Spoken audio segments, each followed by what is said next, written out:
ഇന്നലെ നമ്മൾ ഗോൾഡൻ ടെമ്പിളിൻ്റെ ഈ ഒരു ഭാഗത്ത് എത്തിയിട്ടാണ് വീഡിയോ നിർത്തിയിട്ടുണ്ടായിരുന്നത്. അപ്പോൾ അതിൻ്റെ ഉള്ളിലെ കുറച്ച് കാഴ്ചകൾ കൂടെ നിങ്ങൾക്ക് ഞാൻ കാണിച്ചു തരാം. കൂടുതലായിട്ട് നമ്മൾ വീഡിയോ എടുത്തിട്ടില്ല, കാരണം അവിടെയുള്ള ആൾക്കാർക്ക് ഒരു ബുദ്ധിമുട്ടാവരുതല്ലോ എന്ന് കരുതിയിട്ട് നമ്മൾ ഇങ്ങനെയുള്ള സ്ഥലങ്ങളിലൊക്കെ നമ്മൾ അത്യാവശ്യം നമുക്കൊരു ബഹുമാനം നമ്മൾ അവർക്ക് കൊടുക്കണം എന്ന് വിചാരിച്ചിട്ട് ഒരുപാടൊന്നും വീഡിയോ എടുത്തിട്ടില്ല. ചെറിയ ചെറിയ ക്ലിപ്സുകൾ മാത്രമേ എടുത്തിട്ടുള്ളൂ. കൂർഗിൽ പോയാൽ ഈ ഒരു കാഴ്ച നമ്മൾ ഒരിക്കലും ഒഴിവാക്കാൻ പറ്റാത്ത ഒന്നാണ് കേട്ടോ, ഈ ഒരു ഗോൾഡൻ ടെമ്പിളിൻ്റെ കാഴ്ച. അതിനുശേഷം നമ്മൾ അന്ന് അവിടുന്ന് പോന്നിട്ട് മൈസൂർ എത്തി. അവിടെ സ്റ്റേ ചെയ്ത് രാവിലെ നമ്മൾ സൂയിലേക്കാണ് പോയിട്ടുണ്ടായിരുന്നത്.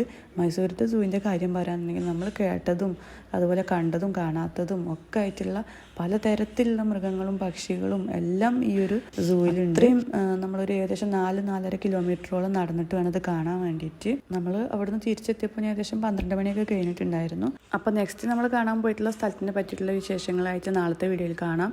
നമ്മുടെ ചാനൽ ഇഷ്ടപ്പെടുകയാണെങ്കിൽ സബ്സ്ക്രൈബ് ചെയ്യാൻ മറക്കരുത്. താങ്ക്